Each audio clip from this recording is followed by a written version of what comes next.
हाँ तो दोस्तों आगे चलिए, आगे इस वीडियो में बात करते हैं क्या होता है। यूकैरियोटिक सेल के बारे में बताऊंगा। यूकैरियोटिक सेल जो होती है क्या क्या उसमें होती है, क्या क्या कंपोनेंट्स होती है, उन सब के बारे में बताऊंगा। सबसे पहले आप देखिए यूकैरियोटिक सेल। यूकैरियोटिक सेल में क्या होती है, सेल इन्वेलप होती है। सेल इन्वेलप का मतलब आउटर कवरिंग जो होती है सेल की होती है, और सेल वॉल और सेल मेम्ब्रेन होती है। ठीक है, सेल वॉल किस में होती है, प्लांट्स वाले में होती है, और जो सेल मेम्ब्रेन होती है एनिमल में होती है। लेकिन सेल प्लांट वाले सेल में क्या होती है, सेल मेम्ब्रेन भी होती है। पहले क्या होती है, आउटर में सबसे बाहर क्या होती है, सेल वॉल होती है, फिर उसके अंदर सेल मेम्ब्रेन होती है। ठीक है, साइटोप्लाज्म होती है और इधर न्यूक्लियस। न्यूक्लियस क्या करती है, nucleus controlling of the cell. Cell की पूरी एक्टिविटी को क्या करती है, कंट्रोल करती है। कौन करती है, न्यूक्लियस करती है, क्योंकि जेनेटिक मटेरियल जो होती है सेल के न्यूक्लियस में ही होती है, इसीलिए क्या करती है, पूरी एक्टिविटी को कंट्रोल करती है। कौन, न्यूक्लियस।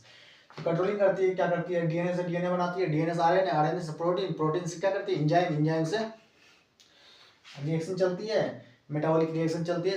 ये रिएक्शन जो होती है आपको पहले ही बताया है कि इसमें होती है साइटोप्लाज्म में। सबसे ज्यादा रिएक्शन जो होती है साइटोप्लाज्म में ही होती है, इसलिए क्या कहा गया, साइटोप्लाज्म को एरिना ऑफ सेल कहा गया है। ठीक है, तो इस साइटोप्लाज्म के अंदर देखिए दो पार्ट होते हैं, एक लिक्विड वाले पार्ट होते हैं और एक सॉलिड वाले पार्ट होते हैं।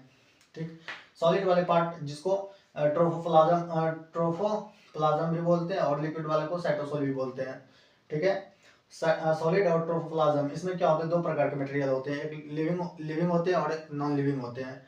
लिविंग जो होते हैं सेल ऑर्गेनेल्स होती हैं, और जो नॉन लिविंग होते हैं जो ड्यूट्रोप्लाज्म बोलते हैं, ड्यूट्रोप्लाज्म बोलते हैं, जो कि रिजर्व मटेरियल होती है, वेस्टेज होती है और सिक्रेटिव मटेरियल होती है। ये सब क्या कहलाती है, ये जो है नॉन लिविंग मटेरियल कहलाती है। लेकिन लिविंग में क्या होती है, सेल ऑर्गेनेल्स होती है, इसमें क्या क्या आती है, तो एंडोप्लाज्मिक रेटिकुलम आती है, एक एंडोप्लाज्मिक रेटिकुलम रफ वाले होती है, और क्या क्या होती है, स्मूथ वाली होती है। रफ इसलिए कहा जाता है क्योंकि एंडोप्लाज्मिक रेटिकुलम के ऊपर क्या होती है, राइबोसोम लगी हुई होती है। उसकी फोटो भी मैं बनाऊंगा अगले लेक्चर में। सेल वॉल आएंगे, फिर सेल वॉल के बाद जो पढ़ाऊंगा सेल मेम्ब्रेन पढ़ाऊंगा, उसके बाद सब आएंगे सेल ऑर्गेनेल का टॉपिक, तो उसमें मैं बताऊंगा एंडोप्लाज्मिक रेटिकुलम के बारे में।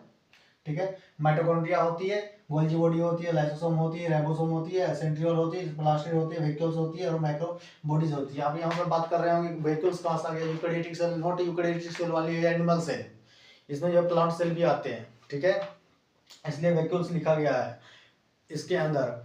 तो यूकैरियोटिक सेल के अंदर, यूकैरियोटिक सेल में क्या होती है, क्या सब होती है, उस सब चीज़ों के बारे में यहाँ तक बताया। फिर अगले लेक्चर में मैं सेल वॉल के बारे में बताऊंगा। तब तक के लिए हमारे वीडियो को लाइक करें, चैनल को सब्सक्राइब करें, अच्छे लगते हैं तो आप शेयर करें। Thank you. अगर हमारे चैनल से आप जुड़े हैं तो सब्सक्राइब करके रखें। Thank you, all the best.